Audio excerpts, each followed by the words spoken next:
진짜. 늙은이가 왜 이렇게 알짱거려. 시커먼 양복을 입은 남자가 할머니의 손수레를 발로 걷어찼습니다. 늙었으면 집에 곱게 처박혀 있을 것이지. 이게 어디서 길을 막고 지랄이야. 남자는 구두로 배추를 지시겨 밟으며 비웃었습니다. 그 순간 정육점 안에서 칼질하던 서연의 손이 멈췄습니다.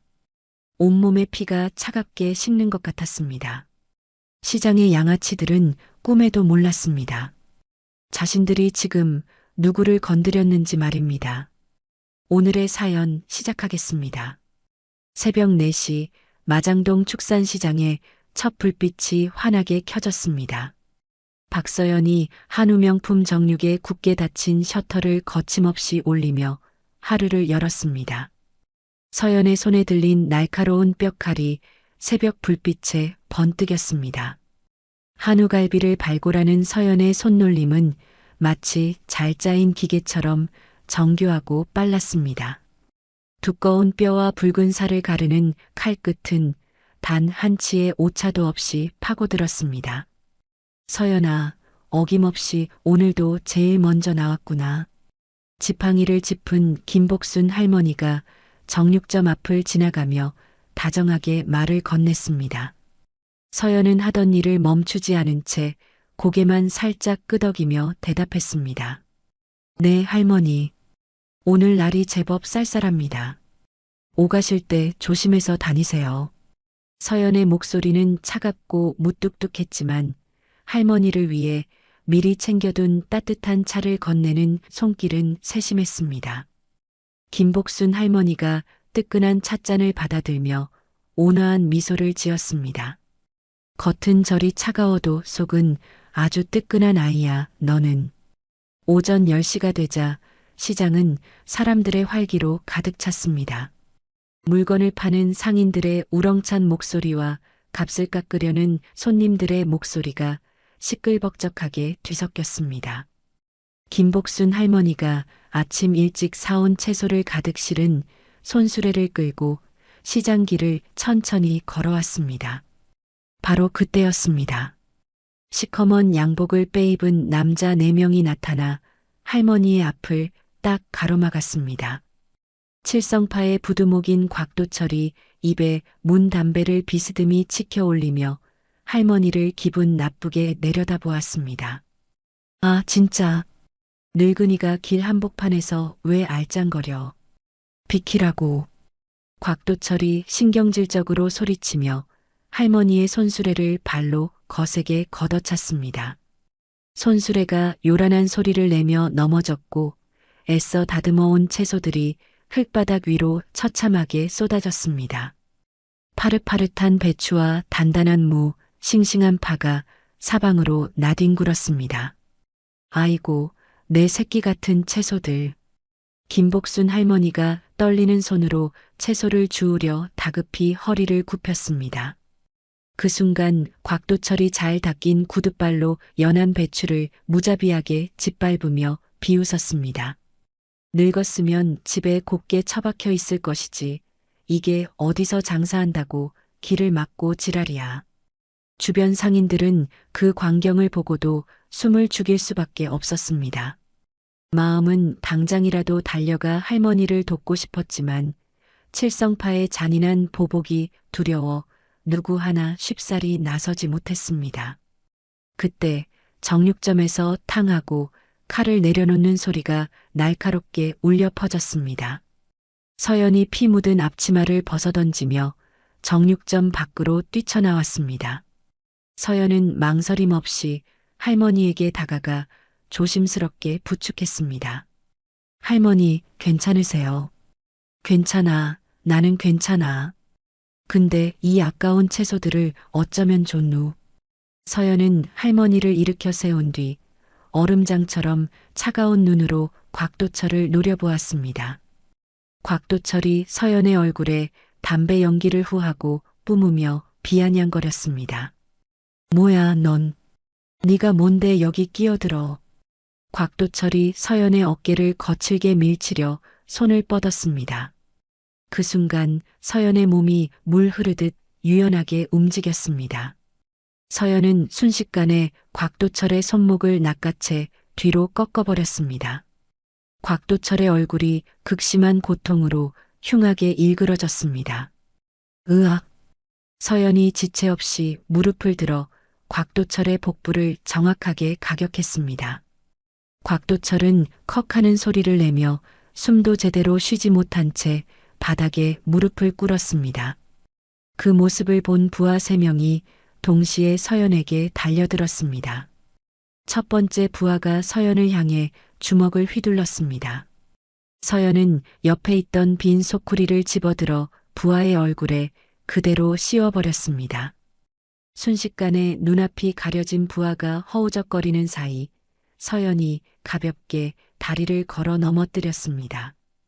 부하가 비명도 지르지 못하고 바닥에 나뒹굴었습니다. 두 번째 부하가 야구 방망이를 크게 휘둘렀습니다. 서연은 재빨리 몸을 낮춰 피하며 정육점 앞에 걸린 묵직한 고기 갈고리를 잡아챘습니다. 갈고리로 부하의 옷깃을 정확히 걸어 힘껏 당긴 뒤 그대로 어깨 너머로 던져버렸습니다. 부하는 공중에서 한 바퀴 돌며 바닥에 보기 좋게 내동댕이 쳐졌습니다. 마지막 부하가 등 뒤에서 기습적으로 덤벼들었습니다. 서연은 돌아보지도 않고 팔꿈치로 부하의 명치를 강하게 가격했습니다. 급소를 맞은 부하는 쌕쌕거리며 그 자리에 주저앉았습니다. 모든 상황이 끝나는 데는 10초도 채 걸리지 않았습니다. 건장한 남자 4명이 모두 바닥에 쓰러져 고통스럽게 신음했습니다. 시장의 상인들은 벌린 입을 다물지 못한 채 서연을 멍하니 바라보았습니다. 세상에 저게 사람이야 뭐여. 한 청년이 스마트폰을 들어 이 놀라운 광경을 전부 영상으로 담고 있었습니다. 영상은 곧바로 SNS에 마장동 여전사 진상조폭 참교육이라는 제목으로 빠르게 퍼져나갔습니다. 30분 후 경찰차 세대가 요란한 사이렌 소리를 울리며 시장에 도착했습니다. 경찰관들은 서연과 바닥에 쓰러진 조폭들을 모두 경찰서로 연행했습니다. 서연은 아무 말 없이 조용히 순찰차에 올라탔습니다. 경찰서 조사실에서 베테랑 형사가 서연과 마주 앉았습니다. 30년 경력의 형사는 수많은 범죄자를 상대해봤지만 서연처럼 태연하고 침착한 사람은 처음이었습니다. 박서연 씨, 보통 사람이 아니시군요. 그런 제압 기술은 대체 어디서 배운 겁니까? 서연이 아무런 표정 변화 없이 덤덤하게 대답했습니다. 호신술 조금 배웠습니다. 호신술이라고요? 이건 특수부대 출신들이나 쓸 법한 기술인데. 서연은 더 이상 대답하지 않고 입을 굳게 다물었습니다. 형사가 서연의 눈을 꿰뚫어 볼 듯이 바라봤지만 서연의 표정에서는 아무것도 읽을 수 없었습니다. 그때 조사실 문이 벌컥 열렸습니다. 이준서가 변호사와 함께 안으로 들어왔습니다. 이준서는 형사에게 두툼한 서류 뭉치를 건넸습니다. 곽도철 일당이 지난 2달간 마장동 상인들을 괴롭혀온 CCTV 영상입니다. 그리고 이건 피해 상인 12명에게 직접 받은 진술서고요. 변호사가 이어서 말을 덧붙였습니다. 이건 명백한 정당방위입니다. 곽도철은 정과 육범의 상습 폭력범이고 오늘도 먼저 폭행을 시도했다는 증거가 확실합니다. 형사가 서류들을 꼼꼼하게 검토했습니다. 증거는 완벽했습니다. 8시간의 긴 조사 끝에 서연은 정당방위를 인정받아 풀려났습니다. 경찰서를 나서는 서연의 등 뒤로 형사의 목소리가 들려왔습니다. 당신 정말 보통 사람은 아니야. 서연은 뒤도 돌아보지 않고 묵묵히 걸어갔습니다. 이준서가 그런 서연의 뒤를 조용히 따랐습니다. 정육점으로 돌아온 서연이 가게 문을 닫고 깊숙한 창고로 들어갔습니다. 창고 한쪽 구석에서 먼지가 뽀얗게 쌓인 낡은 군용 트렁크를 꺼냈습니다. 자물쇠를 열자 707 특수부대를 상징하는 휘장이 모습을 드러냈습니다. 그 아래에는 빛이 바랜 낡은 사진 한 장이 고이 놓여 있었습니다. 사진 속에는 젊은 시절의 서연과 동료들이 환하게 웃고 있었습니다. 10년 전 프로젝트 그림자 작전에 투입되기 직전에 찍은 마지막 단체 사진이었습니다. 서연의 눈가가 서서히 붉어졌습니다. 미안하다. 너희들을 지키지 못해서 정말 미안하다. 밤 11시 정육점 앞이 갑자기 소란스러워졌습니다. 서연이 창밖을 내다보았습니다. 검은 양복을 입은 남자 20명이 철제 파이프와 야구 방망이를 들고 살벌하게 서 있었습니다. 그들 가운데 칠성파 두목 장칠성이 담배를 태우며 서연을 잡아먹을 듯이 노려보고 있었습니다. 장칠성이 들고 있던 야구 방망이로 정육점 유리창을 힘껏 내리쳤습니다. 와장창 하는 굉음과 함께 유리 파편이 사방으로 튀었습니다. 장칠성이 깨진 유리창 사이로 성큼성큼 들어와 서연의 바로 앞에 섰습니다. 네가 감히 내 새끼들을 건드렸더군. 지금 당장 여기 무릎 꿇고 빌어.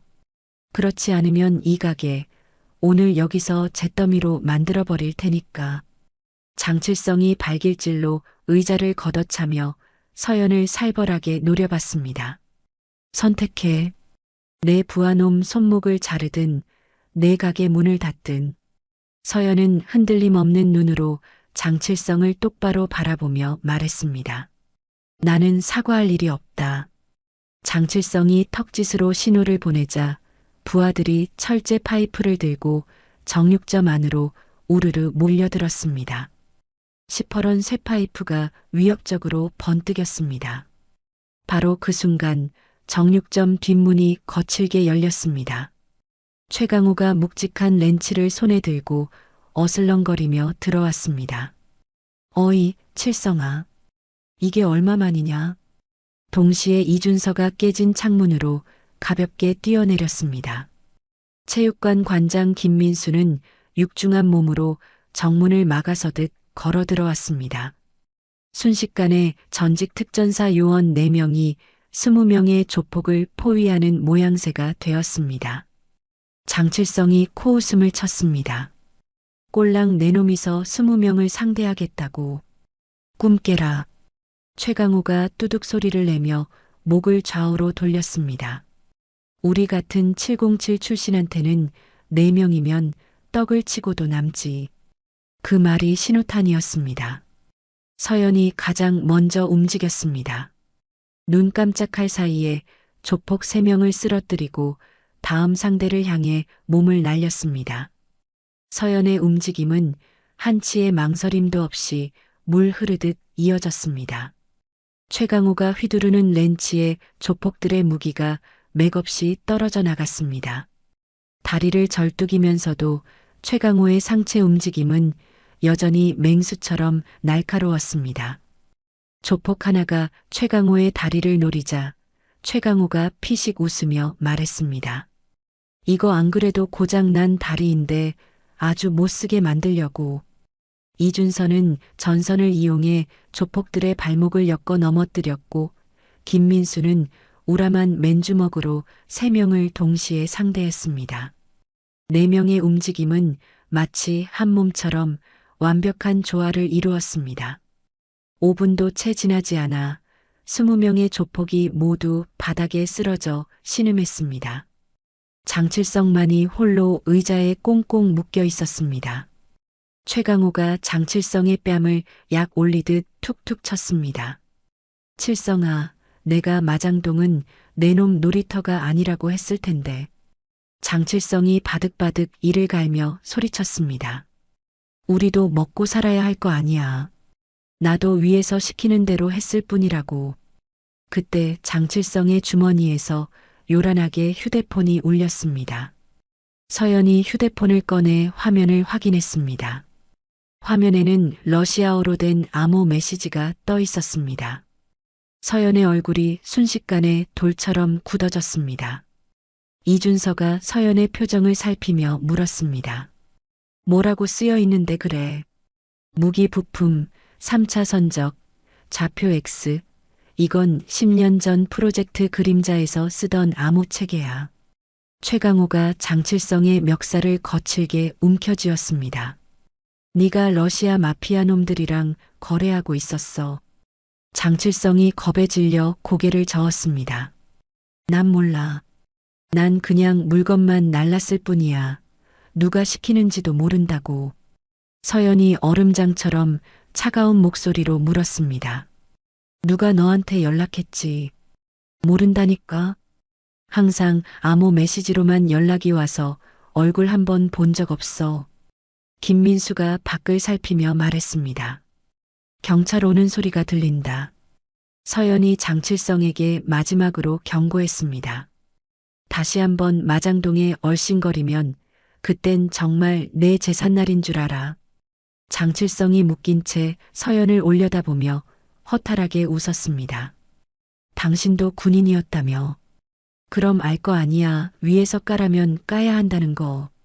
그 높으신 양반들은 우리 같은 놈들이 개죽음 당해도 눈 하나 깜짝 안 한다고. 경찰이 들이닥쳐 장칠성 일당을 모조리 연행해 갔습니다. 정육점에는 다시 정적이 흘렀습니다. 4명의 전우들은 깨진 유리를 치우며 조용히 이야기를 나누었습니다. 이준서가 노트북을 켜며 말했습니다. 내가 좀 알아볼게. 러시아 마피아 놈들 동향. 새벽 3시 이준서가 다급한 목소리로 서연에게 전화를 걸었습니다. 서연아, 지금 당장 만나야겠어. 아주 중요한 정보를 찾았어. 서연과 전우들이 다시 정육점에 모였습니다. 이준서가 노트북 화면을 보여주며 설명했습니다. 최근 석 달 동안 한국에 들어온 러시아 용병이 12명이야. 그리고 더 충격적인 건 이준서가 다른 파일을 열자 실종자 명단이 화면 가득 떴습니다. 10년 전 프로젝트 그림자 생존자 8명 중에 5명이 최근 6개월 사이에 전부 실종됐어. 최강호가 분노를 참지 못하고 주먹을 꽉 쥐었습니다. 어떤 놈이 우리를 하나씩 제거하려는 거야. 서연이 창밖에 짙은 어둠을 바라보며 나직이 은조렸습니다. 10년 전 그날 우리가 몰랐던 진실이 있었던 거야. 다음 날 아침 마장동 여전사 사건이 온 나라의 뉴스를 뒤덮었습니다. 한 기자가 서연의 과거를 끈질기게 파헤쳤습니다. 박서연 씨는 전 707 특수임무단 중령 출신으로 확인됐습니다. 10년 전 극비 작전 이후 전역했다고 하는데요. 정육점 앞으로 취재진이 구름처럼 몰려들었습니다. 기자들이 마이크를 들이대는 와중에도 서연은 묵묵히 고기만 손질했습니다. 한 말씀만 해주세요. 왜 자랑스러운 특전사를 그만두셨습니까? 서연이 칼을 내려놓고 기자들을 싸늘하게 바라봤습니다. 할 말 없습니다. 그때 검은 정장을 입은 국정원 요원 2명이 정육점으로 들어섰습니다. 요원이 신분증을 보여주며 말했습니다. 박서연 씨, 잠시 얘기 좀 나누시죠. 어제 장칠성 휴대폰에서 발견된 러시아어 메시지에 대해서 말입니다. 서연이 태연하게 대답했습니다. 조폭들끼리 쓰는 암호인 줄 알았습니다.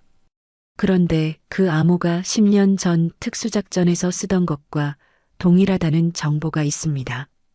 우연의 일치겠죠.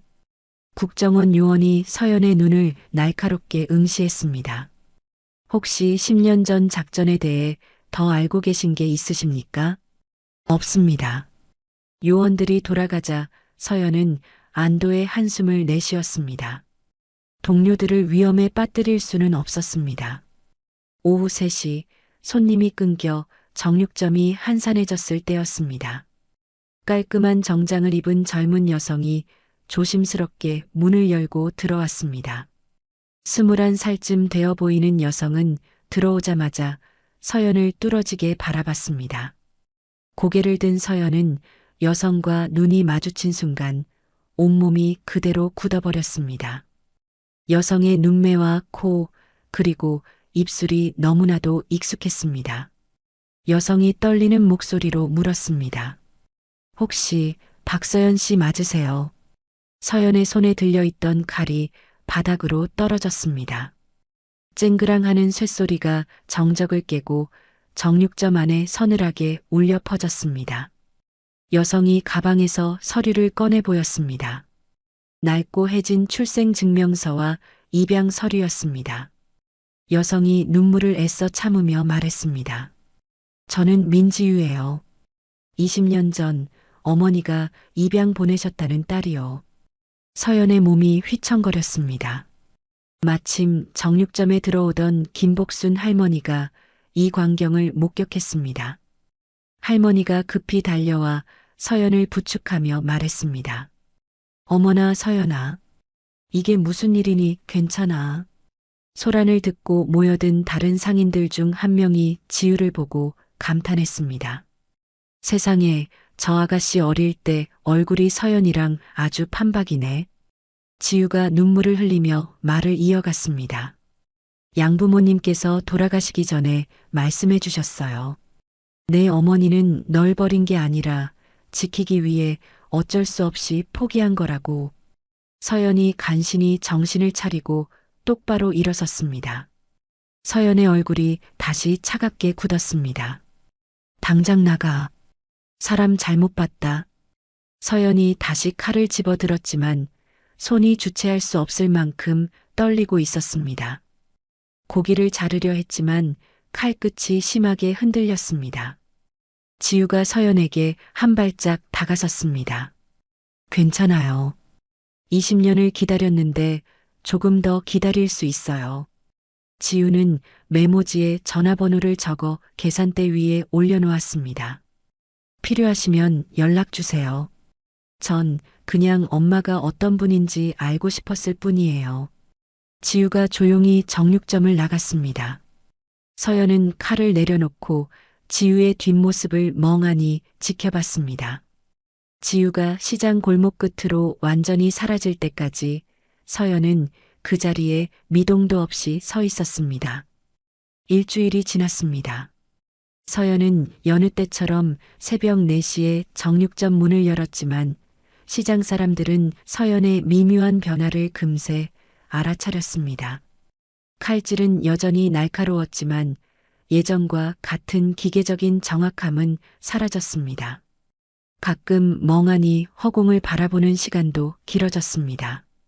김복순 할머니가 정육점에 들러 걱정스러운 얼굴로 물었습니다. 서연아, 아무래도 그 아이 때문에 속이 시끄러운 게지. 서연은 아니라는 듯 고개를 저으며 억지로 일에만 집중하려 애썼습니다. 하지만 계산대 위에 놓인 지우의 전화번호가 적힌 메모는 여전히 그 자리에 있었습니다. 그날 오후 지우가 커다란 여행 가방을 끌고 정육점에 다시 나타났습니다. 서연이 얼음장처럼 차가운 눈으로 쳐다봤습니다. 또 왜 왔어? 지우가 숨을 한번 깊게 들이마시고는 또박또박 말했습니다. 갈 곳이 없어요. 양부모님 돌아가신 후에 친척들이 집에서 쫓아냈어요. 월급은 안 주셔도 괜찮아요. 먹고 잘 곳만 주시면 정말 뭐든지 다 할게요. 서연이 단호하게 거절하려는 순간 김복순 할머니가 서연의 팔을 붙잡았습니다. 서연아, 새파랗게 젊은 애가 오죽하면 저러겠니? 옆 가게 사장도 거들고 나섰습니다. 맞아요. 저 눈 좀 봐. 어쩜 저리 서연 씨 젊을 때랑 똑같아. 척 보면 알잖아. 내 딸 맞구먼. 채소 가게 아주머니도 한마디 했습니다. 핏줄인데 어떻게 그냥 보내. 저 어린 것이 너무 불쌍하잖아.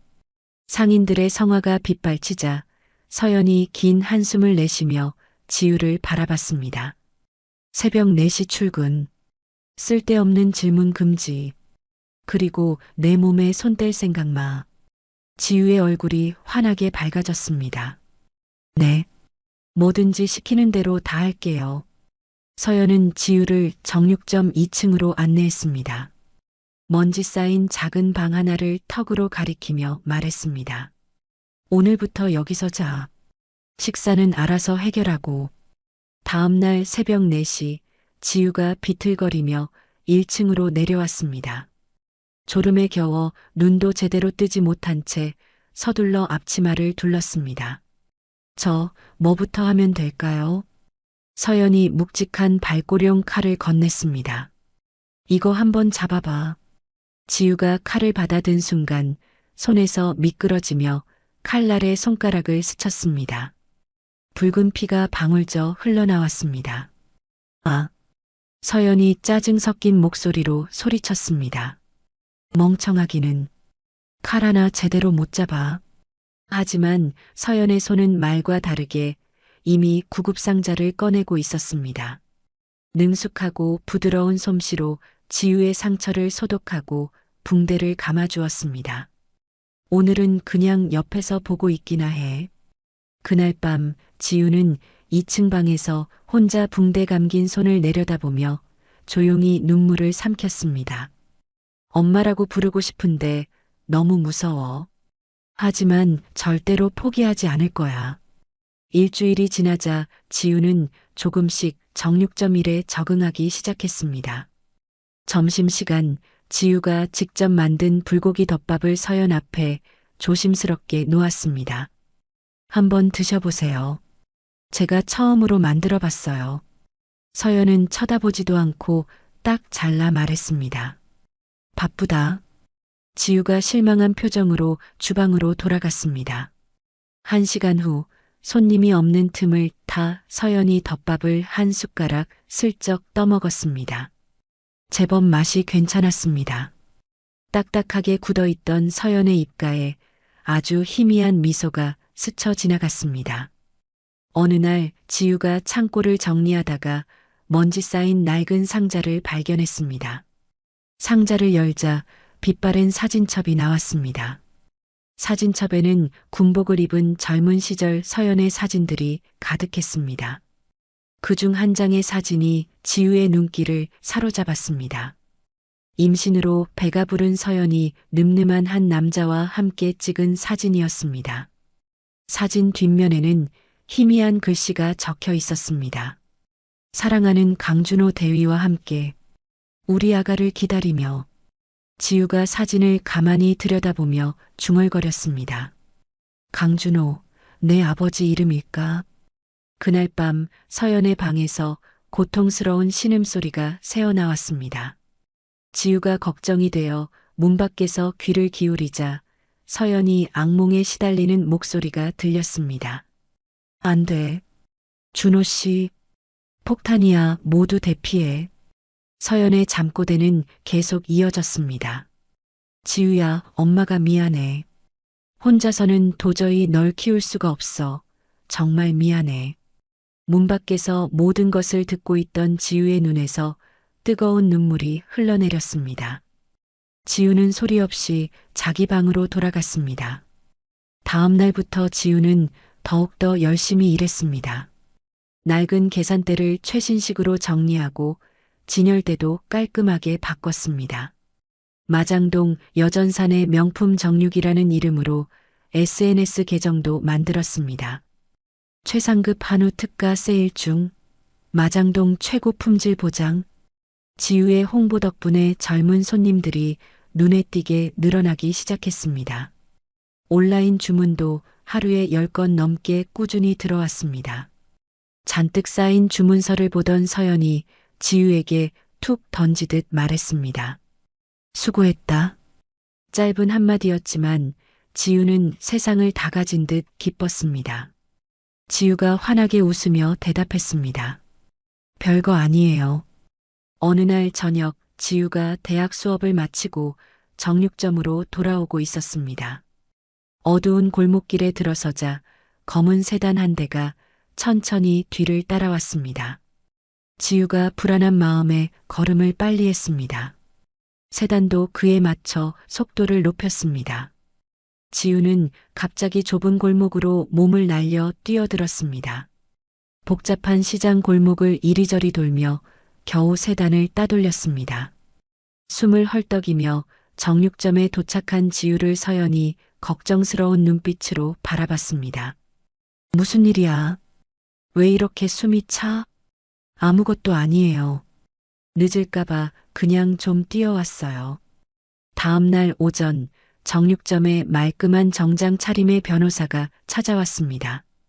변호사가 지우를 보며 서류를 내밀었습니다.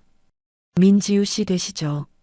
양가 친척들이 의뢰한 변호사입니다. 민지우 씨는 양부모님의 50억 유산을 상속받을 자격이 없습니다. 지우가 당황하며 물었습니다. 그게 무슨 말씀이세요? 전 법적으로 정식 입양된 양녀인데요. 변호사가 차갑게 비웃었습니다.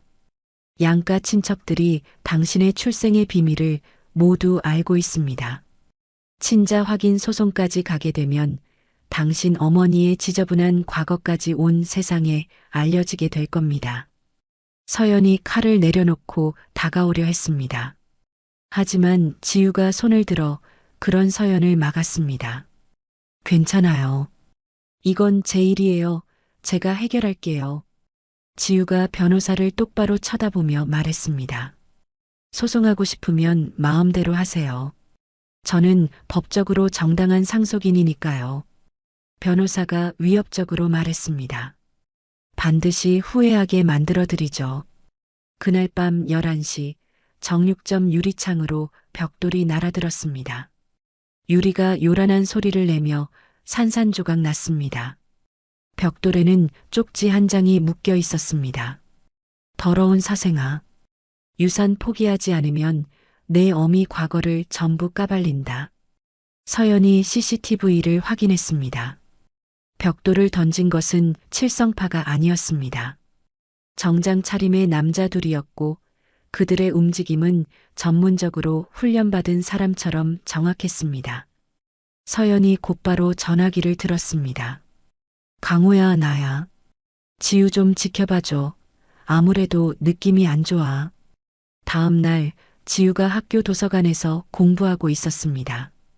갑자기 양옆으로 남자 둘이 바싹 붙어 앉았습니다. 민지우 씨, 잠깐 얘기 좀 하시죠. 누구세요? 유산 포기각서에 서명만 하면 조용히 사라져 드리겠습니다. 남자가 지우의 팔을 거칠게 잡으려 했습니다. 그 순간 최강호가 나타나 남자의 손을 막았습니다. 학생, 도움이 필요한가?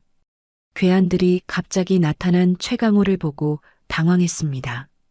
최강호가 지체 없이 한 명의 손목을 꺾어 비틀었습니다. 다른 한 명이 달려들자 최강호가 책상을 밀어 그대로 덮쳐버렸습니다. 어떤 놈이 보냈는지 불고 가라.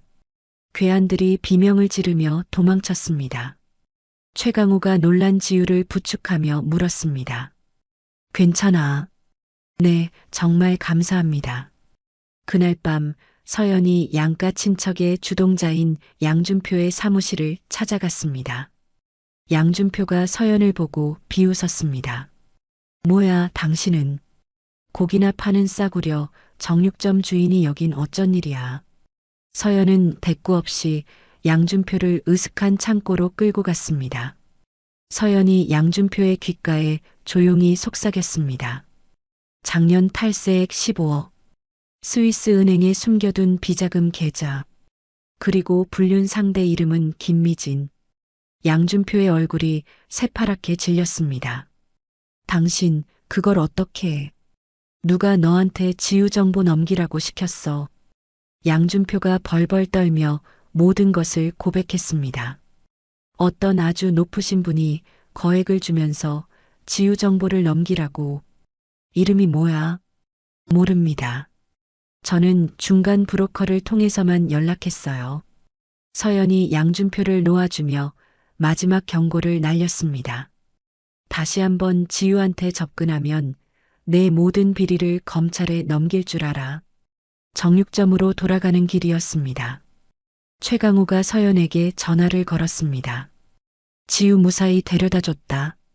그런데 서연아, 아까 네가 나한테 우리 딸 괜찮냐고 묻더라. 서연이 잠시 말이 없었습니다. 내가 그랬나? 그래. 지우가 그 말 듣고 엄청 좋아하던데. 지우가 정육점으로 돌아왔을 때 시장 상인들이 모두 문 앞에 나와 있었습니다. 김복순 할머니가 다가와 지우의 손을 따뜻하게 잡았습니다. 아가, 우리가 다 봤어. 그 천하의 몹쓸 놈들이 너한테 와서 행패 부리는 거. 채소가게 아저씨가 주먹을 불끈 쥐며 말했습니다. 걱정하지 마. 오늘부터 우리 상인들이 돌아가면서 지유 학생 등하교길 지켜줄 거야. 생선 가게 사장도 팔을 걷어붙이며 거들었습니다. 그럼 내가 매일 배달 가는 척하면서 멀리서 쫙 따라붙어 줄게. 지유의 눈에 뜨거운 눈물이 고였습니다. 서연은 2층 창가에서 그 모든 광경을 조용히 지켜보고 있었습니다. 다음 날 이준서가 굳은 얼굴로 정육점을 찾아왔습니다. 서연과 전우들이 창고에 모였습니다. 양준표에게 돈을 대준 사람 추적했어? 대기업 회장 강준호야. 서연의 온몸이 그 자리에 얼어붙었습니다. 서연이 떨리는 목소리로 겨우 물었습니다. 방금 뭐라고 했어? 강준호라고. 최강호가 놀라 벌떡 일어났습니다. 그 자식 살아있었어. 10년 전 작전에서 죽은 줄 알았는데. 이준서가 노트북 화면을 보여주며 설명했습니다. 죽은 게 아니라 실종으로 처리됐더군. 그리고 3년 뒤에 러시아에서 유명한 사업가로 나타났어. 지금은 국내 10대 기업 회장 자리에 앉아 있고 김민수가 성취하는 다리를 주무르며 말했습니다. 그때 그 작전에서 연기처럼 혼자 사라졌지. 우린 전부 폭발에 휩쓸려 죽은 줄로만 알았는데. 서연이 의자에 힘없이 주저앉았습니다. 살아있었구나. 그것도 이렇게 보란 듯이 잘 살면서. 최강호가 자신의 다리를 주먹으로 내리치며 분노를 터뜨렸습니다. 이 다리도 그때 다친 거야. 그 개자식이 우리를 전부 버리고 혼자 살아남았던 거라고. 그날 밤 지우는 양부모님이 남긴 낡은 일기장을 정리하고 있었습니다. 그러다 한 페이지에서 손이 멈췄습니다. 2004년 3월 15일. 오늘 한강 다리 위에서 한 여군을 만났다. 만삭의 몸으로 갓난아기를 품에 안고 하염없이 울고 있었다. 이 아이를 도저히 키울 수 없어요. 하지만 차마 제 손으로 죽일 수도 없어요라며 목 놓아 흐느꼈다. 차마 발길이 떨어지지 않아 우리가 아이를 맡기로 했다. 아이의 이름은 지우라고 지어주었다. 지우가 조용히 일기장을 덮으며 눈물을 닦았습니다. 엄마도 나를 포기하고 싶었던 게 아니었구나. 다음 날 저녁 8시 번쩍이는 고급 외제차 한 대가 정육점 앞에 멈춰 섰습니다. 차에서 내린 남자는 값비싼 명품 정장을 입은 강준호였습니다. 강준호가 비웃음을 머금은 채 정육점 문을 열고 들어왔습니다. 칼을 들고 있던 서연이 그를 보고 그대로 멈췄습니다. 오랜만이야, 박서연. 강준호가 역겹다는 듯 주위를 둘러봤습니다. 여전히 비린내 나는 곳에 있네. 참 너다운 꼴이야. 서연이 차갑게 쏘아붙였습니다. 네가 어떻게 여기에. 넌 죽은 줄 알았는데. 죽은 게 아니라 살아남은 거지. 원래 똑똑한 사람은 어떻게든 살아남는 법이거든. 강준호가 계산대에 비스듬히 기대며 말을 이었습니다. 20년 전 일 기억나? 네가 그 무거운 몸으로 굳이 작전에 참가하겠다고 고집을 피웠지. 그러다 내가 떠나니까 혼자서는 못 키운다며 애를 다리 밑에 버렸잖아. 서연의 손에 들린 칼이 부들부들 떨렸습니다. 네가 우리를 버렸어. 동료들을 죽게 내버려두고 너 혼자 도망쳤잖아. 강준호가 어깨를 으쓱했습니다. 그걸 생존이라고 하는 거야. 난 러시아 마피아와 거래해서 정보를 팔았고 그 대가로 막대한 부를 얻었지. 덕분에 지금 이렇게 남부럽지 않게 잘 살고 있고. 그때 2층에서 내려오던 지우가 두 사람의 대화를 전부 듣게 되었습니다. 강준호가 지우를 발견하고는 싸늘하게 비웃었습니다. 이 아이가 우리 딸이구나. 어쩜 널 꼭 닮아서 고집 한번 세게 생겼네. 지우가 강준호를 매섭게 노려봤습니다. 당신은 내 아버지가 아니에요. 피는 못 속이는 법이지. 네가 아무리 내 존재를 부정해도 넌 내 딸이야. 서연이 다급히 지우 앞을 막아섰습니다. 지우한테서 당장 떨어져.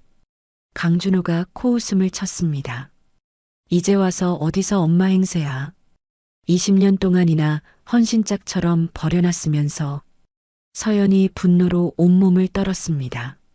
네가 우리를 버리고 떠난 그날 나는 지우까지 포기해야만 했어. 그건 내 선택이었을 뿐이야. 어디서 나한테 책임을 떠넘겨. 강준호가 문을 나서며 마지막 말을 남겼습니다. 내 존재 자체가 내 앞길을 막는 걸림돌이야. 곧 정계에 진출해야 하는데 너 같은 과거가 내 발목을 잡게 둘 순 없지. 쥐 죽은 듯이 조용히 사라져. 그럼 내 딸은 건드리지 않을 테니. 강준호가 떠난 뒤 정육점에는 무거운 침묵만이 흘렀습니다. 지우가 먼저 입을 열었습니다. 엄마, 아니, 서연 씨. 괜찮아요. 서연이 지우를 똑바로 바라봤습니다. 처음으로 지우의 눈 속에서 자신의 모습을 발견했습니다. 미안하다. 뭐가요? 내 모든 게. 다음 날 아침 지우가 짧은 메모만 남긴 채 사라졌습니다. 엄마를 더 이상 힘들게 하고 싶지 않아요. 유산은 포기하고 조용히 떠날게요. 서연이 메모를 발견하고 얼굴이 하얗게 질렸습니다. 전화를 걸었지만 지우는 받지 않았습니다. 오후 2시 시장 상인 한 명이 숨을 헐떡이며 정육점으로 뛰어들어왔습니다. 서연아, 큰일 났어. 방금 지우가 시커먼 차에 강제로 끌려갔어. 서연의 얼굴에서 핏기가 가셨습니다. 서연은 즉시 전우들에게 연락했습니다. 긴급 상황이다. 지금 당장 전부 모여. 이준서가 노트북을 들고 가장 먼저 도착했습니다. 장칠성이 어제 증거 불충분으로 풀려났어. 강준호가 유능한 변호사를 붙여준 것 같아. 최강호가 주먹으로 벽을 치며 말했습니다. 그 개자식이 칠성이를 시켜서 지우를 납치한 거야. 서연이 결심한 듯 자리에서 일어섰습니다. 장칠성을 먼저 찾아야 해. 그놈이 어디 있는지 아는 사람. 김민수가 정보를 확인했습니다. 칠성이 딸 납골당에 자주 간다는 정보가 있어. 15년 전에 유괴당해서 죽었다더군. 서연이 단호한 표정으로 말했습니다. 가자. 거기서 그놈을 찾아야 해. 납골당에 도착한 서연은 장칠성이 딸의 위패 앞에서 울고 있는 것을 발견했습니다. 장칠성이 서연을 보고 천천히 몸을 일으켰습니다. 여긴 왜 왔어? 서연이 차갑게 말했습니다. 강준호가 내 부하들을 시켜 내 딸을 납치했다. 용건이 끝나면 너와 내 부하들 전부 처리할 거야. 장칠성의 눈빛이 심하게 흔들렸습니다. 뭐? 내 딸처럼 똑같이 만들어주겠다는 뜻이다. 장칠성이 떨리는 주먹을 쥐며 말했습니다. 내 딸은 15년 전 유괴당해서 일주일 만에 차가운 시체로 돌아왔어. 서연이 장칠성을 똑바로 쳐다봤습니다. 그런 끔찍한 일을 겪었으면서 왜 남의 딸을 납치하는 일에 가담했어? 장칠성이 무너지듯 바닥에 주저앉았습니다. 나도 아빠였는데. 딸을 잃은 아비의 마음이 어떤 건지 누구보다 잘 아는데 내가 이런 짓을 하다니. 장칠성이 떨리는 손으로 휴대폰을 꺼냈습니다. 칠성파 막내놈들이 강준호 돈을 받고 따로 움직였습니다. 아마 마장동 외곽 폐공장에 있을 겁니다. 서연이 돌아서려 하자 장칠성이 다급하게 불렀습니다. 나도 같이 갑니다. 죽은 내 딸에게 속죄하는 셈 치고 한 아이라도 내 손으로 구하고 싶소. 서연이 잠시 장칠성을 바라보다가 짧게 고개를 끄덕였습니다. 좋아. 하지만 방해되면 그땐 가만 안 둬. 정육점으로 돌아온 서연은 전우들과 작전을 짰습니다. 이준서가 새로운 정보를 가져왔습니다.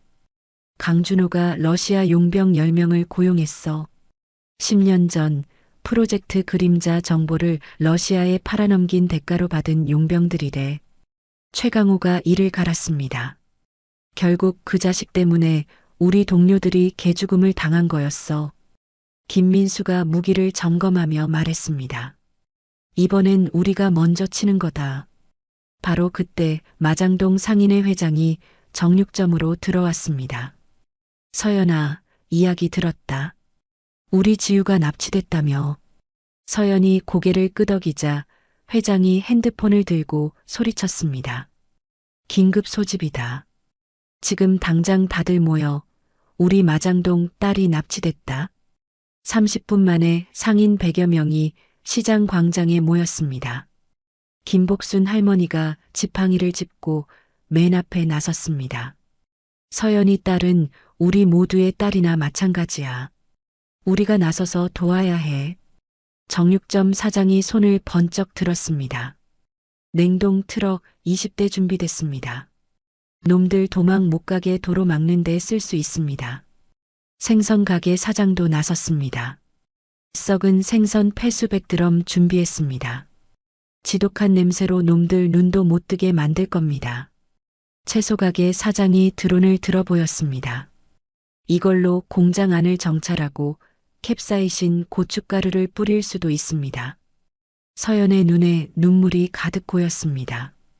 여러분, 정말 위험할 수 있어요. 김복순 할머니가 서연의 손을 꽉 잡았습니다. 20년 동안 혼자 그 무거운 짐을 짊어지고 살았잖니. 이제는 우리가 내 가족이야.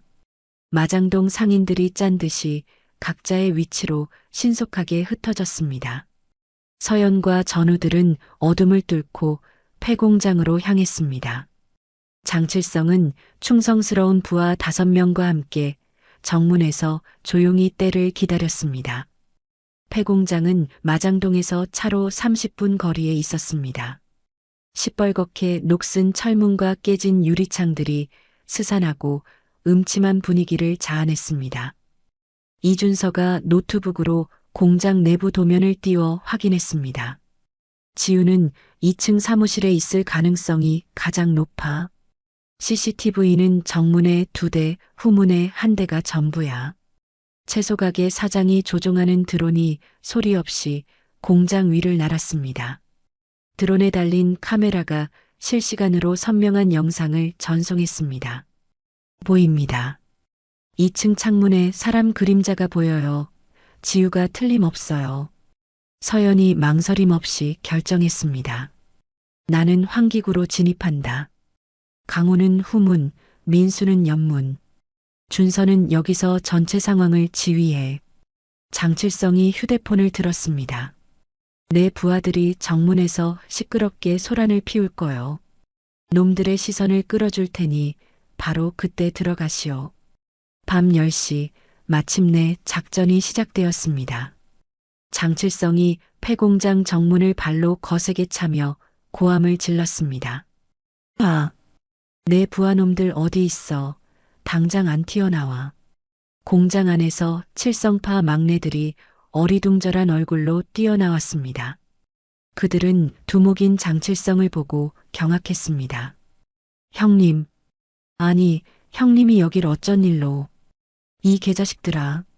누구 허락받고 함부로 납치 같은 짓거리를 해.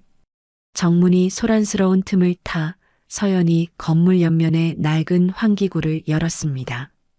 특전사 시절 밥 먹듯 훈련받은 대로 한 점의 소리도 없이 안으로 기어들어갔습니다. 2층 사무실 지우가 의자에 단단히 묶여 있었습니다.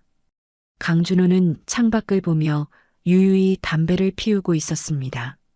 총을 든 러시아 용병 둘이 철통같이 문을 지켰습니다.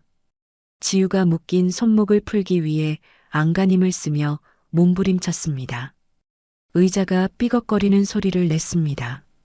강준호가 돌아보며 비웃었습니다. 소용없어. 이건 군용으로 특수 제작된 밧줄이거든. 대체 왜 이러는 거예요? 저는 당신한테 아무것도 한 게 없잖아요.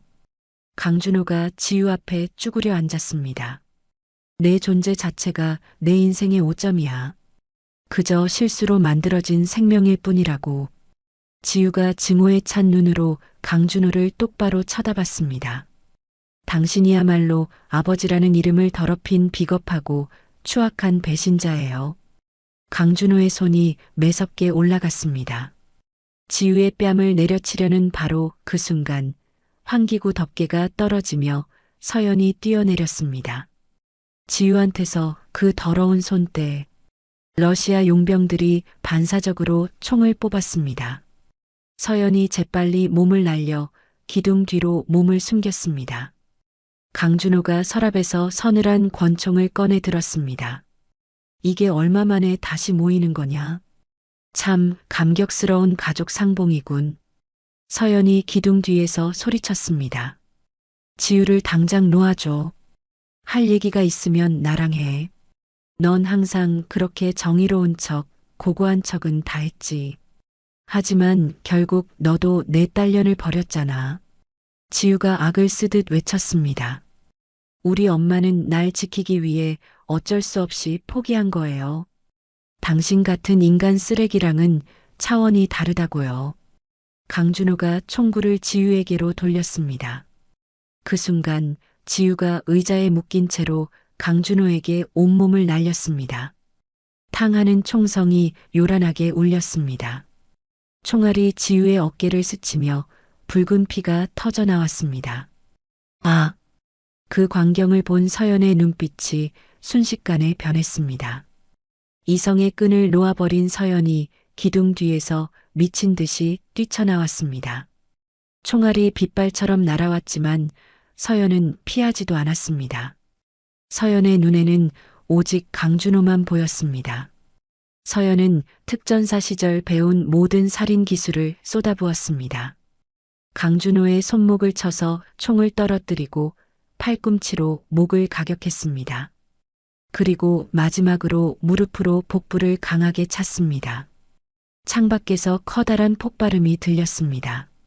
최강호가 공장 마당에서 러시아 용병들과 격렬하게 싸우고 있었습니다. 김민수도 굵은 철 파이프를 휘두르며 용병 셋을 상대했습니다. 바로 그때 마장동 상인들이 도착했습니다. 정육점 냉동 트럭 20대가 공장 진입로를 완전히 막아버렸습니다. 첨가물 상인들이 대형 선풍기를 돌리자 매운 고춧가루가 공장 마당에 자욱하게 흩날렸습니다.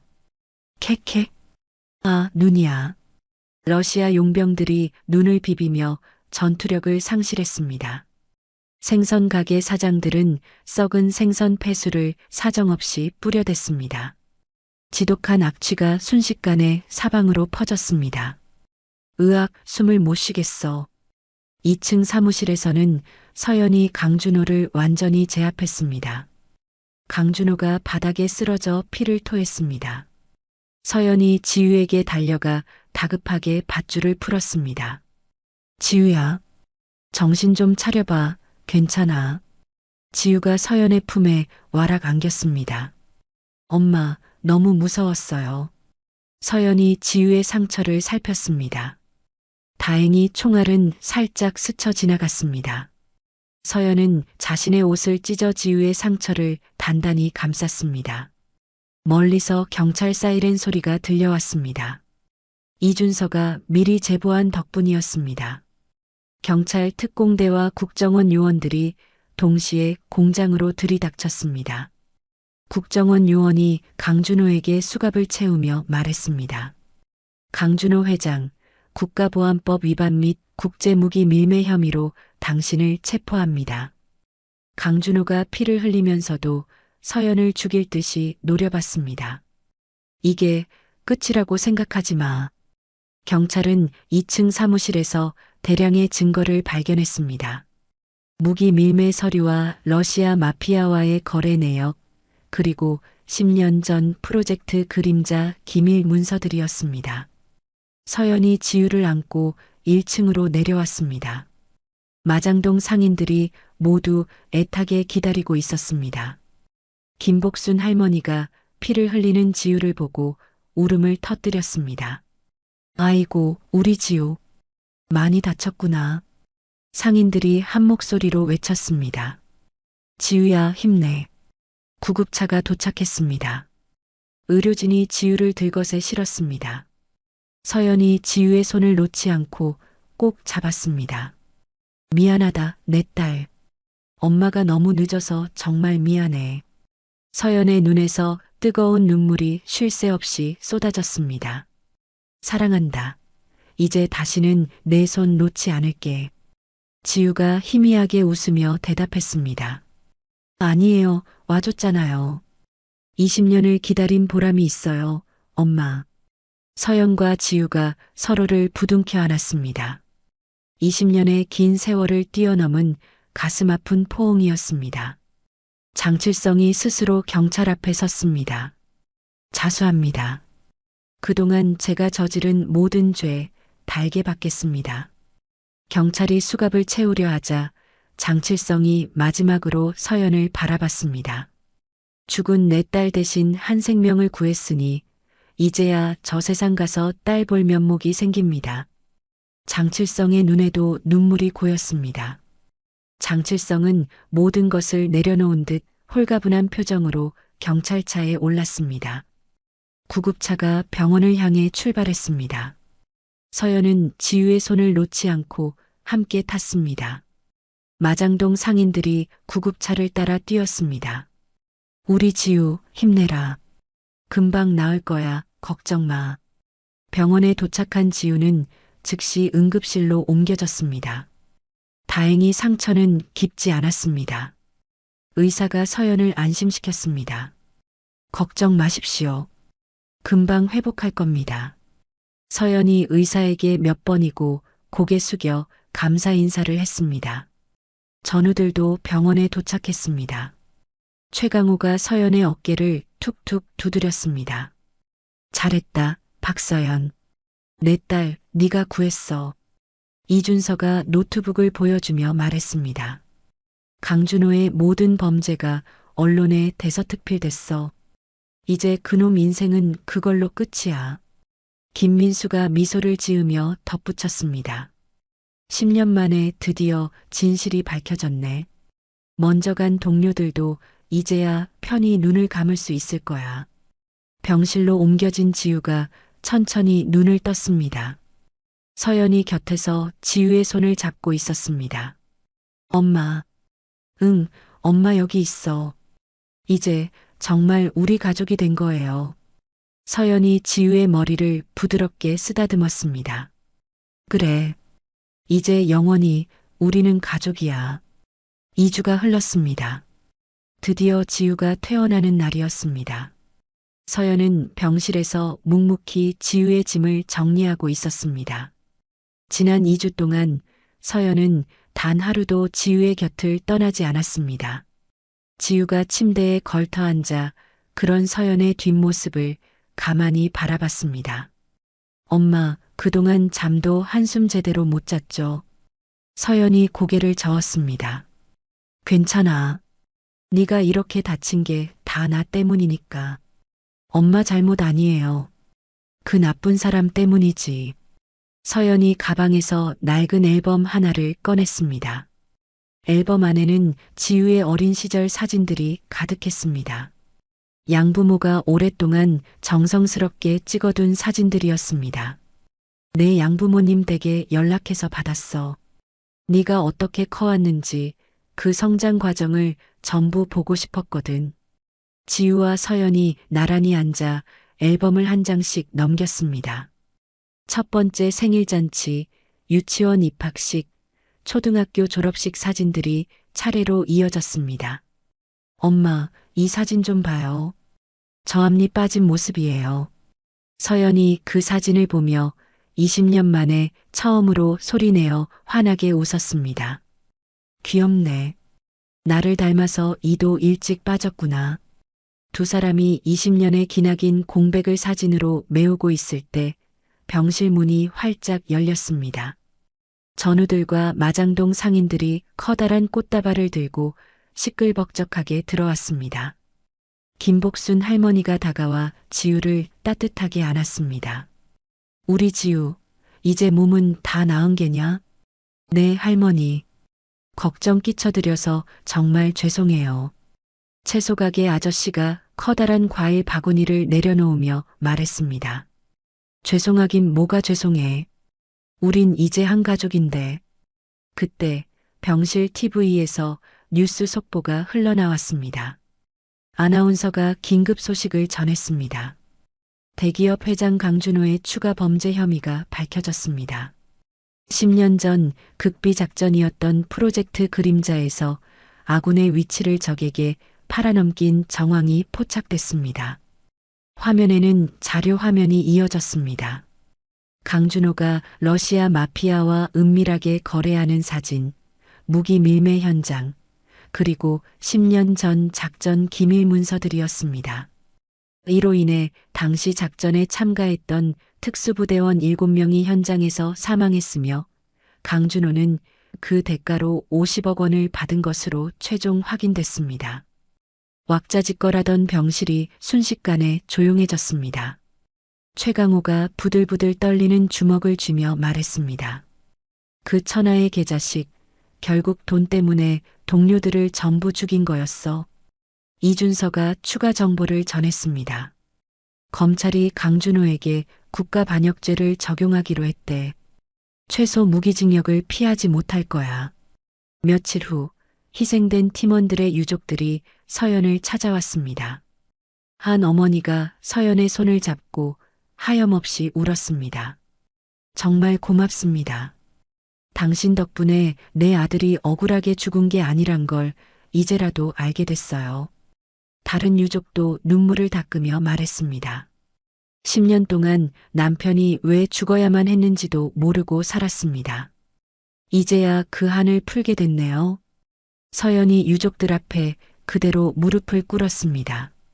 죄송합니다. 제가 팀장이었는데 동료들을 지키지 못해서 정말 죄송합니다. 서연의 눈에서 그동안 참아왔던 눈물이 폭포수처럼 쏟아졌습니다. 10년 동안 혼자 가슴속에 품고 있던 무거운 죄책감이 터져나왔습니다. 유족들이 황급히 서연을 일으켜 세웠습니다. 이게 왜 당신 잘못입니까? 강준호라는 악마 때문에 벌어진 일이에요. 바로 그 순간 양가 친척들이 병원에 나타났습니다. 양준표가 맨 앞에서 걸어 들어왔습니다. 소송은 취하하겠습니다. 더는 강준호 사건에 엮이고 싶지 않아서요. 양준표가 서류를 내밀었습니다. 민지우 씨가 이 유산의 정당한 상속인임을 저희 모두 인정합니다.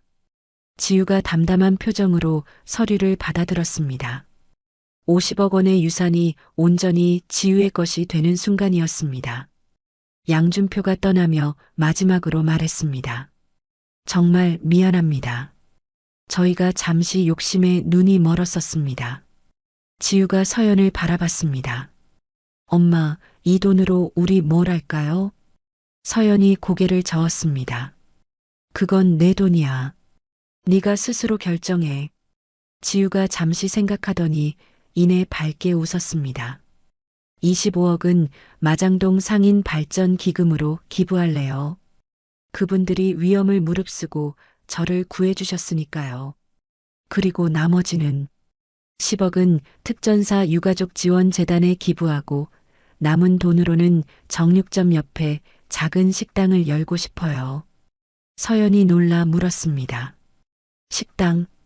네. 엄마와 딸의 부대찌개라고 이름 지을 거예요. 엄마는 신선한 고기를 팔고 저는 맛있는 요리를 하고요. 서연의 얼굴에 따뜻한 미소가 번졌습니다. 그거 아주 좋은 생각이네.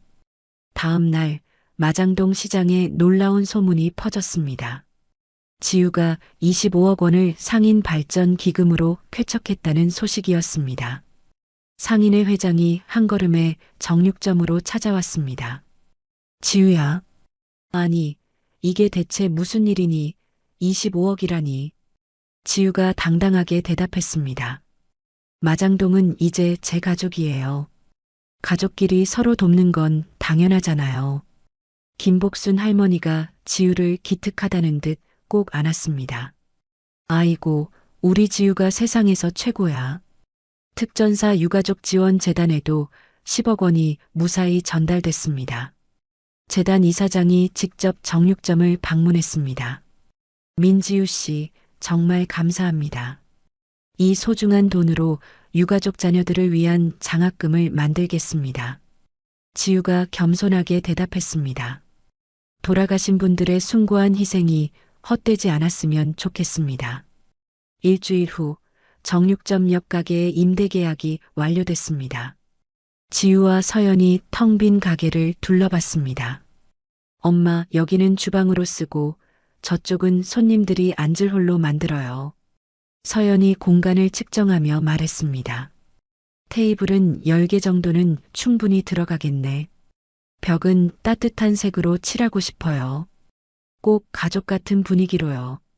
두 사람이 함께 공간을 계획하는 동안 전우들이 도착했습니다. 이준서가 노트북을 들고 왔습니다. 이건 최첨단 보안 시스템 설계도야. 내가 무료로 설치해 줄게. 최강호가 묵직한 공구 가방을 내려놓으며 말했습니다. 식당 인테리어는 내가 맡는다.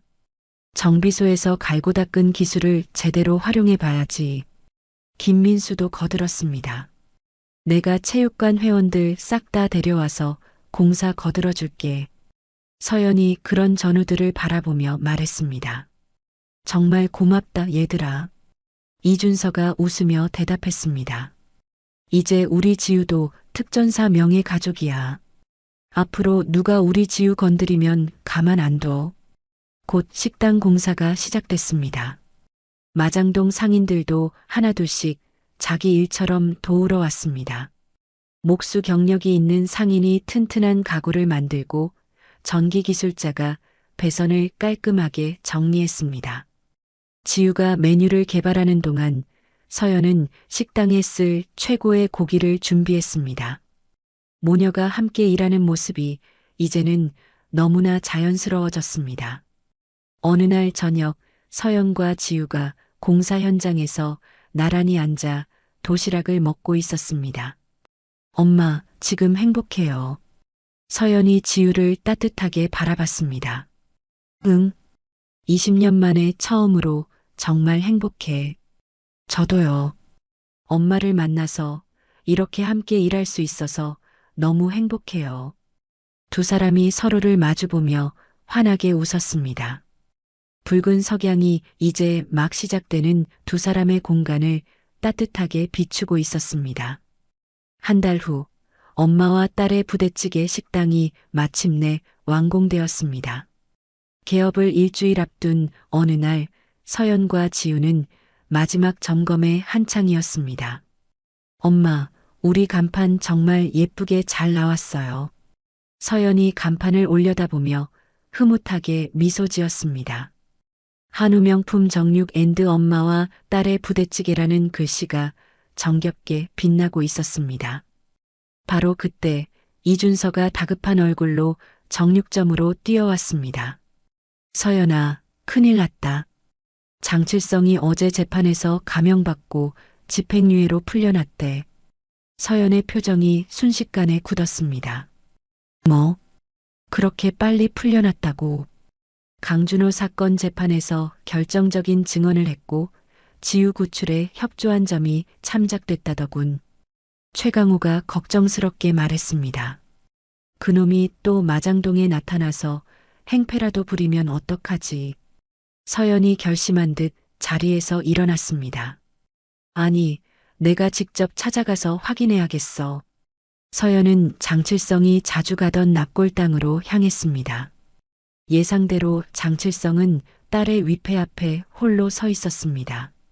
그는 소주를 위패 앞에 따라놓고 혼자 조용히 은조리고 있었습니다. 딸아, 아빠가 드디어 한 생명을 구했다. 너를 지키지 못한 이 아비의 죄를 아주 조금은 덜었을까? 서연이 다가가자 장칠성이 천천히 돌아봤습니다. 그의 눈은 예전과 완전히 달라져 있었습니다. 살벌한 흉포함 대신 깊이를 알 수 없는 슬픔이 담겨 있었습니다. 어쩐 일이시오? 당신이 풀려났다는 소식을 들었어. 장칠성이 쓴웃음을 지었습니다. 알아. 나 같은 놈이 다시 세상에 나온 게 불안하겠지. 장칠성은 위패를 가만히 쓰다듬으며 말했습니다. 하지만 걱정 마시오. 그저 죽은 내 딸에게 속죄하는 마음으로 남은 인생을 살 생각이니. 서연은 장칠성의 진심을 읽을 수 있었습니다. 장칠성이 서연을 똑바로 쳐다보며 말을 이었습니다. 사실은 당신에게 꼭 전해야 할 말이 있었소.